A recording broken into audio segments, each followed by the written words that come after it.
Hello guys, welcome back to the series of Tradingview indicators. This is the part 2.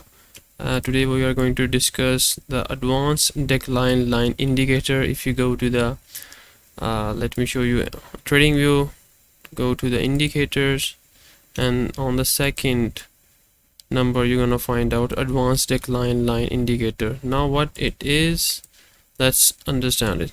Basically is a breadth indicator. What is breadth? We're gonna understand here. So advanced decline line is also known for its simplicity in showing how many stocks are advancing.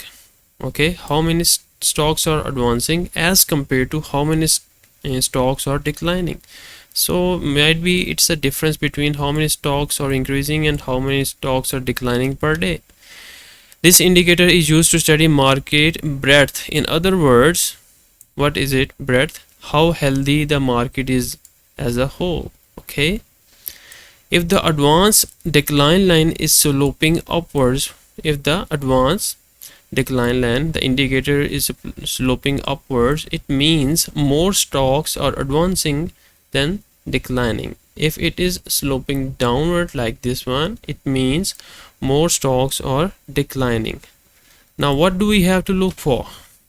Let's take a look at here. These are not huge topic, small topic today.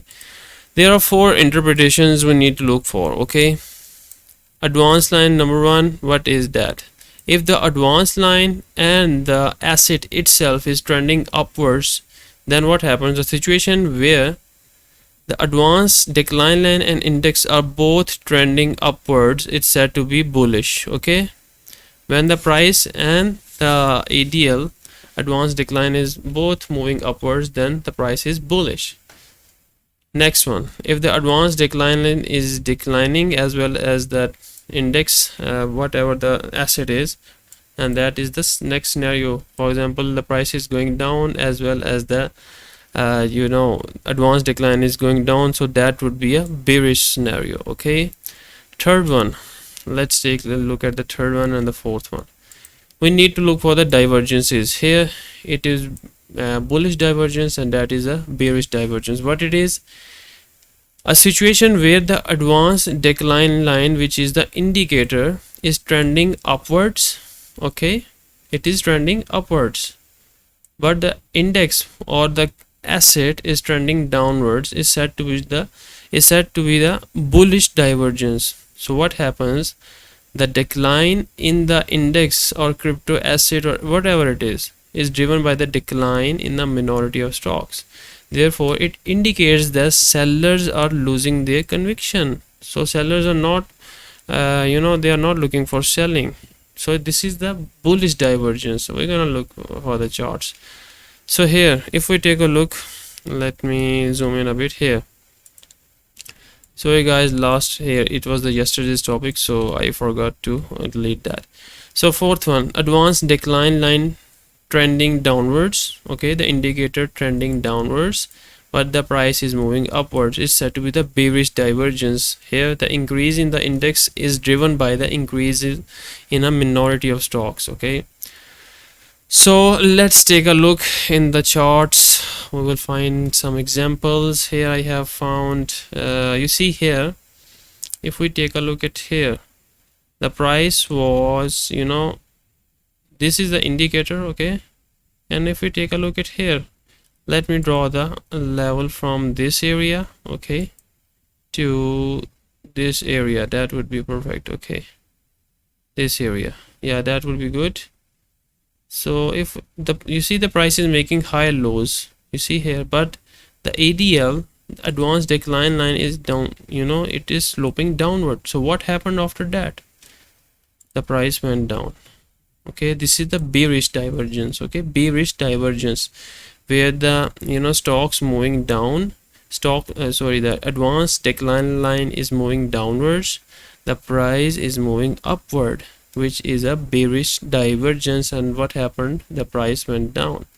Okay, so what do we have to look for? This line, we need to compare this line with the price action on the on any asset. Okay, so here if we take a look at here, the price was making a down movement, but here the asset was moving on the upside. If we draw a trend line here, you see the ADL is moving upward, but if we draw a line from this area, yeah, the price was making low. Here we got a bullish divergence here. What happened after that? The price went up. You see, this is the bullish divergence. So these are two similar examples you have seen here. This one is the bearish divergence, this one is the bullish divergence. Simple is that. You need to take the entries, or you need to find out at the peak movements. You see these are the peaks here. If I give you something about the you see here, so you need to find out the peaks of this indicator. There you're gonna find out what the market is doing right now. So these two examples are perfect examples of bearish and bullish divergence. Okay, bearish divergence and bullish divergence. And other than that, when the price is moving with the same scenario like this one, the price is moving up as well as the indicator is moving up, it means it is moving in the upward direction. Okay, so that's how the things move on. So now we have found here, if we take a look here, you see here we got a decline here, but the price also moving down, so well as the indicator is moving down. So you need to look for this indicator, you need to trace out the price action with the indicator. So I think you have got the idea what you need to look for. Okay, so this is the advanced decline line indicator, guys. I hope you have enjoyed the video. Last video was a bit longer, 15 to 17 minutes, so a lot of people asked me, they DM me to make smaller videos, shorter videos. So that's why I made us to the point, not much time waste. So I made the video to the point to keep it short and simple. So that's it, guys. That was the part 2 of the Tradingview indicators. That's it. Take care. Bye bye.